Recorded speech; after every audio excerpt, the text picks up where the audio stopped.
Halo sahabat YouTube Rino Pamajan dimanapun Anda berada, terima kasih yang sudah bergabung di channel YouTube Rino Pamajan. Dan di video kali ini tentunya kita akan membahas ya, apakah efektif atau tidak kita membuka lahan di area lahan yang gambut.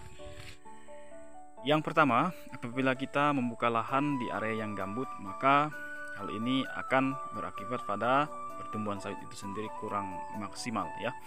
Karena di area gambut itu banyak sekali terdapat ya kandungan air yang terlalu banyak, sehingga ini akan berpengaruh pada proses pertumbuhan sawit itu sendiri.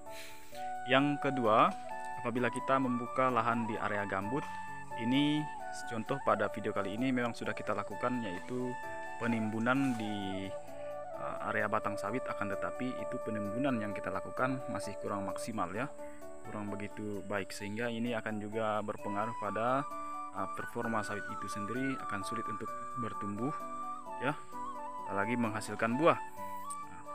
Yang ketiga, apabila kita membuka lahan sawit di area gambut, maka kita lebih banyak untuk mengeluarkan biaya maupun tenaga perawatannya. Mengeluarkan biaya mungkin dari segi pemupukan ya, yang kita lakukan itu sangat intensif. Sangat intensif, dan kemudian tenaga kerja kita juga akan begitu terkuras, karena selain daripada kita menebas di area sawit itu sendiri, kita akan melakukan penimbunan. Ini akan membuat biaya daripada perawatan sawit kita itu semakin lebih banyak ya. Dan bagaimana caranya agar supaya tanaman sawit kita yang kita tanam itu tumbuh dengan baik? Maka pada video kali ini saya ingin menyampaikan bahwasannya ketika kita membuka lahan di area yang gambut, tentu itu tidak direkomendasikan ya para sahabat YouTube Rino Pamajan. Contoh ada di video kali ini adalah contoh di area yang gambut ini ya, tidak berhasil dikatakan seperti itu, karena kita lihat sekali kondisi dan situasi di lahan sawit ini tidak memiliki buah sama sekali. Karena ini memang juga tidak dirawat secara maksimal. Meskipun dirawat, ini saya yakin ya proses daripada pertumbuhan sawit itu sendiri kurang maksimal, karena memang di lahan yang gambut itu terdapat banyak curah ya air atau kandungan air yang terlalu banyak. Ini akan berpengaruh pada proses daripada pertumbuhan sawit itu sendiri. Nah, di lahan yang seperti apa yang direkomendasikan para sahabat YouTube Rino Pamajan agar kita berhasil menanam sawit? Yang pertama yang direkomendasikan itu adalah di lahan yang memang memiliki unsur hara yang cukup baik.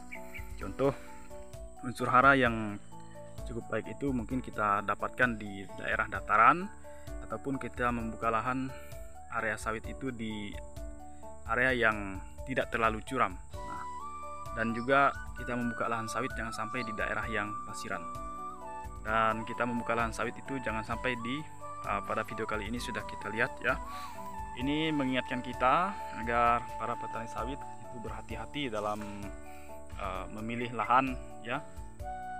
Dan saya sampaikan agar supaya para petani sawit yang ingin memulai untuk menanam sawit ya, jangan sampailah kita melakukan hal yang kurang baik di lahan sawit kita itu sendiri, karena kita akan boros pada pertama biaya kita, yang kedua adalah tenaga kita. Dan semoga pada video kali ini bermanfaat untuk kita semuanya ya, terkait dengan ya sawit yang baik, ataupun pada video kali ini saya bahas apakah efektif atau tidak kita menanam sawit di area yang gambut. Ya tentu saya sekali lagi menjelaskan atau menjawab kurang baik. Tanaman sawit di daerah yang memang mempunyai potensi pertumbuhan ataupun unsur hara yang baik di daerah tersebut atau di lahan tersebut. Dan yang belum membuka lahan sawit agar cepat-cepat membuka lahan sawit, dan yang sudah menanam sawit agar tetap semangat untuk mengembangkan, membudidayakan sawitnya. Dan salam sukses untuk para petani sawit seluruh Indonesia.